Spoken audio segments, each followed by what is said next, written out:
pessoal, bem-vindos a mais um vídeo no meu canal. Se você é novo por aqui, se inscreve e já ativa o sininho, porque toda semana eu tô postando um vídeo novo. E hoje nós vamos fazer uma dinâmica um pouco diferente nesse vídeo. Mas sem mais delongas, vamos embora pro vídeo. Não é segredo pra ninguém que o tempo de tela e os conteúdos que nós consumimos hoje em dia afetam o nosso raciocínio e a nossa atenção. Estudos mostram que o uso excessivo de telas está diretamente ligado à diminuição da atenção sustentada e ao aumento da ansiedade. Fatores como alterações cerebrais, excesso de estímulos, interferência na qualidade do sono e o aumento do risco de TDAH são predominantes nesses estudos. Ainda o uso exacerbado da inteligência artificial nos torna seres não pensantes. Quando perguntas simples do cotidiano ou uma simples mensagem de aniversário se tornam tarefas difíceis de elaborar, bom, tem algo de errado. Por isso, eu decidi limitar o meu tempo de tela. Eu descobri que a minha média de tempo de tela estava em 5 horas. Sim, nessas 5 horas eu faria muita coisa, inclusive estudar para minha prova. Aqui vocês conseguem ver os 4 principais aplicativos em que eu fico mais tempo, e o YouTube sim é um deles, porque eu passo muito tempo olhando outros conteúdos também para ter uma inspiração do que gravar e trazer aqui. O YouTube é uma plataforma que eu gosto muito e eu acho o conteúdo do YouTube um conteúdo muito superior ao das outras redes sociais. No entanto, não é desculpa para uma média de 5 horas de telas. Impressora! Já acabou, Jéssica? Mas por que eu tô falando disso? Porque eu me peguei tendo muita dificuldade em focar nas minhas aulas e principalmente quando eu sento para estudar. Quando me fazem uma pergunta, eu tenho que pedir para repetir a pergunta porque eu sinto que eu não assimilei da primeira vez, mesmo que eu tenha escutado. Como se isso não bastasse, eu pensei assim: mas por que eu tô usando inteligência artificial para tudo? Eu nunca tinha usado inteligência artificial antes do 5º semestre da faculdade. E eu notei que desde que eu comecei a usar, eu faço isso para tudo.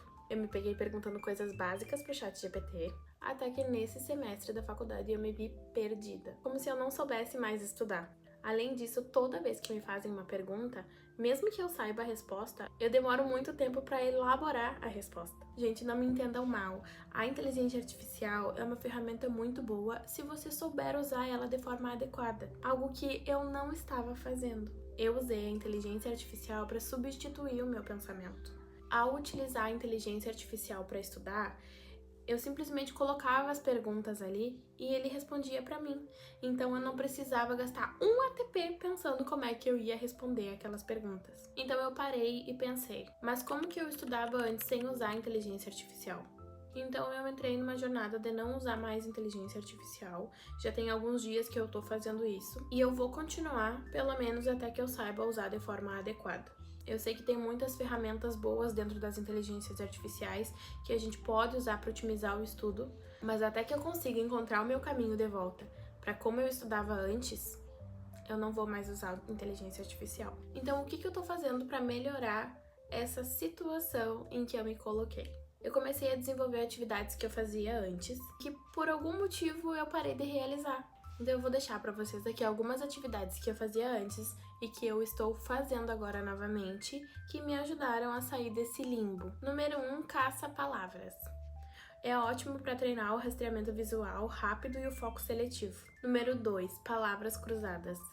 As palavras cruzadas são perfeitas para testar a memória de longo prazo e o vocabulário, além da gente ter que raciocinar se a palavra vai caber dentro dos quadrados.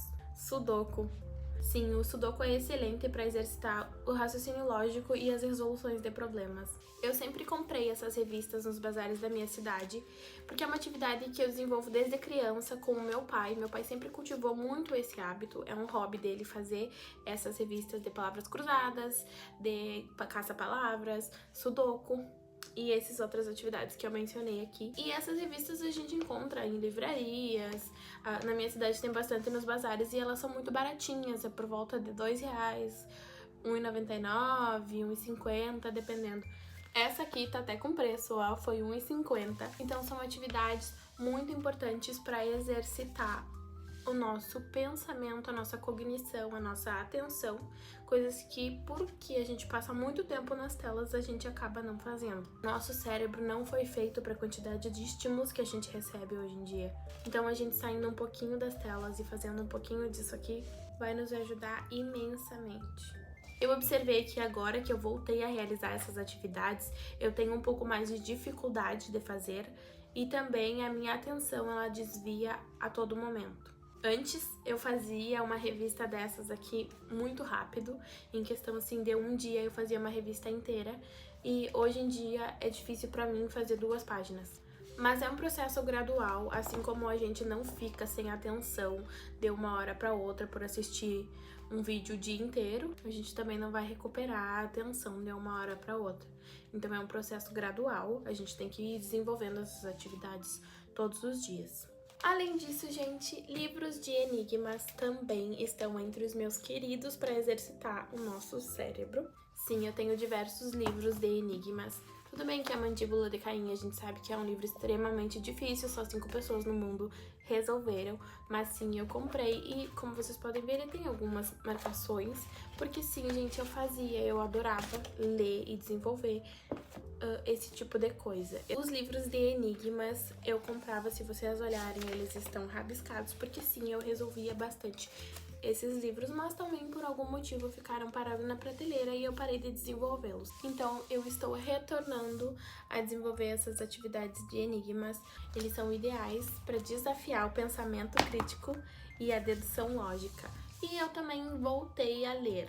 Como vocês podem ver, eu tenho muitos livros e sempre foi um hobby. Mas quando a gente entra na faculdade, parece que qualquer leitura que não seja científica é perda de tempo.